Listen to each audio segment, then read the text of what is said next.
नमस्कार, पेश है न्यूज रफ्तार से। प्रधानमंत्री नरेंद्र मोदी ने मुफ्त में सुविधाएं उपलब्ध कराने वाली राजनीति की तीखी आलोचना करते हुए कहा है कि यह रेवड़ी कल्चर देश के विकास के लिए बहुत घातक है। प्रधानमंत्री मोदी ने शनिवार को उत्तर प्रदेश के जालौन जिले की उरई तहसील के कैथेरी गांव में लगभग 14,850 करोड़ रुपए की लागत से बने बुंदेलखंड एक्सप्रेसवे का उद्घाटन करने के बाद जनसभा को संबोधित करते हुए कहा, ये रेवड़ी कल्चर वाले कभी आपके लिए नए एक्सप्रेसवे नहीं बनाएंगे, नए एयरपोर्ट या डिफेंस कॉरिडोर भी नहीं बनाएंगे। उन्होंने कहा, रेवड़ी कल्चर वालों को लगता है कि जनता जनार्दन को मुफ्त की रेवड़ी बांटकर हम उन्हें खरीद लेंगे। हमें मिलकर उनकी इस सोच को हराना है, रेवड़ी कल्चर को देश की राजनीति से हटाना है। राजस्थान के मुख्यमंत्री अशोक गहलोत ने कहा है कि देश में तनाव और हिंसा का माहौल चिंता पैदा करने वाला है और ये चिंता खत्म होनी चाहिए। उन्होंने कहा कि प्रधानमंत्री नरेंद्र मोदी को आगे आकर लोगों से शांति और सद्भाव बनाए रखने की अपील करनी चाहिए। गहलोत ने कहा कि सहिष्णुता लोकतंत्र का गहना है जो आज गायब हो गया है। मुख्यमंत्री गहलोत ने 18वें अखिल भारतीय विधिक सेवा प्राधिकरणों के 2 दिवसीय सम्मेलन के उद्घाटन सत्र को संबोधित करते हुए यह बात कही। सम्मेलन में उच्चतम न्यायालय के प्रधान न्यायाधीश एम वी रमन और केंद्रीय कानून मंत्री किरण रिजिजू भी मौजूद थे। गहलोत ने देश में चुनी हुई राज्य सरकारों को गिराए जाने पर भी कटाक्ष किया और कहा कि देश के हालात बहुत नाजुक हैं, इस बारे में हम सबको सोचना होगा। उन्होंने कहा कि मेरी सरकार कैसे बच गई, यह आश्चर्य की बात है। गहलोत ने कहा कि यह चिंता की बात है कि हाल में 2 जजों के खिलाफ अभियान चलाया गया। पश्चिम बंगाल में बीजेपी महिला मोर्चा ने बहुबाजार थाने के सामने धरना दिया और तृणमूल कांग्रेस सांसद महुआ मोइत्रा की देवी काली पर की गई कथित अपमानजनक टिप्पणी के लिए उनकी गिरफ्तारी की मांग की। भाजपा महिला मोर्चा सदस्यों ने कहा कि पुलिस ने 6 जुलाई को दर्ज कराई गई उनकी शिकायत का कोई संज्ञान नहीं लिया। महिला मोर्चा के एक नेता ने कहा, ना तो महुआ मोइत्रा को गिरफ्तार करने के लिए कोई प्रयास किया गया और न ही कोई कार्रवाई हुई। उन्होंने कहा, हमारी शिकायत के बाद कोई प्राथमिकी संख्या भी साझा नहीं की गई है। महिला मोर्चा की प्रदेश अध्यक्ष तनुजा चक्रवर्ती ने बताया कि विरोध प्रदर्शन करीब 1 घंटे तक चला।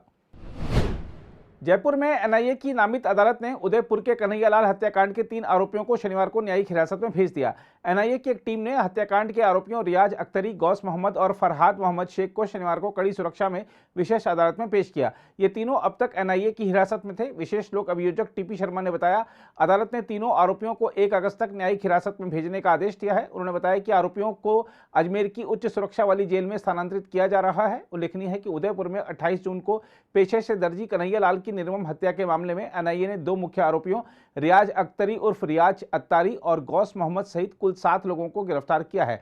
इनमें से रियाज अख्तरी, गौस मोहम्मद और फरहाद मोहम्मद शेख एनआईए की हिरासत में थे और उन्हें आज न्यायिक हिरासत में भेज दिया गया।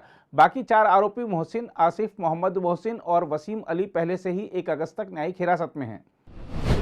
बीजेपी ने शनिवार को आरोप लगाया कि गुजरात में 2002 के दंगा मामले में राज्य के तत्कालीन मुख्यमंत्री नरेंद्र मोदी को फंसाने के षड्यंत्र में कांग्रेस अध्यक्ष सोनिया गांधी शामिल थीं।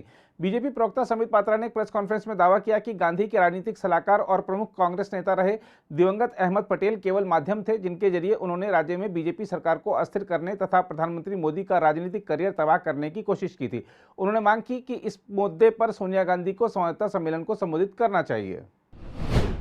महाराष्ट्र में मुख्यमंत्री एकनाथ शिंदे के नेतृत्व वाली सरकार ने औरंगाबाद का नाम बदलकर छत्रपति संभाजीनगर और उस्मानाबाद शहर का नाम बदलकर धाराशिव रखे जाने को मंजूरी दे दी। मंत्रिमंडल की बैठक में इस आशय का निर्णय हुआ। हम आपको बता दें कि पूर्व मुख्यमंत्री उद्धव ठाकरे के इस्तीफा देने से ठीक पहले 29 जून को उनकी अगुवाई वाली एनडीए सरकार ने इन शहरों के नाम बदलने का फैसला किया था। बहरहाल 30 जून को शपथ ग्रहण करने वाले शिंदे और उप मुख्यमंत्री देवेंद्र फडणवीस ने कहा था कि ठाकरे सरकार का इन शहरों के नाम बदलने का फैसला अवैध है, क्योंकि उन्होंने यह निर्णय राज्यपाल द्वारा विधानसभा में उन्हें बहुमत साबित करने के लिए जब कहा था उसके बाद किया। आम आदमी पार्टी राष्ट्रपति पद के चुनाव में विपक्ष के उम्मीदवार यशवंत सिन्हा का समर्थन करेगी। राज्यसभा सदस्य संजय सिंह ने शनिवार को पार्टी की राजनीतिक सलाहकार समिति की बैठक के बाद यह घोषणा की। राष्ट्रपति पद के चुनाव में यशवंत सिन्हा और द्रौपदी मुर्मू के बीच मुकाबला है। द्रौपदी मुर्मू एनडीए की उम्मीदवार हैं। आप सांसद संजय सिंह ने कहा, हम द्रौपदी मुर्मू का सम्मान करते हैं, लेकिन आम आदमी पार्टी विपक्ष के उम्मीदवार यशवंत सिन्हा का समर्थन करेगी।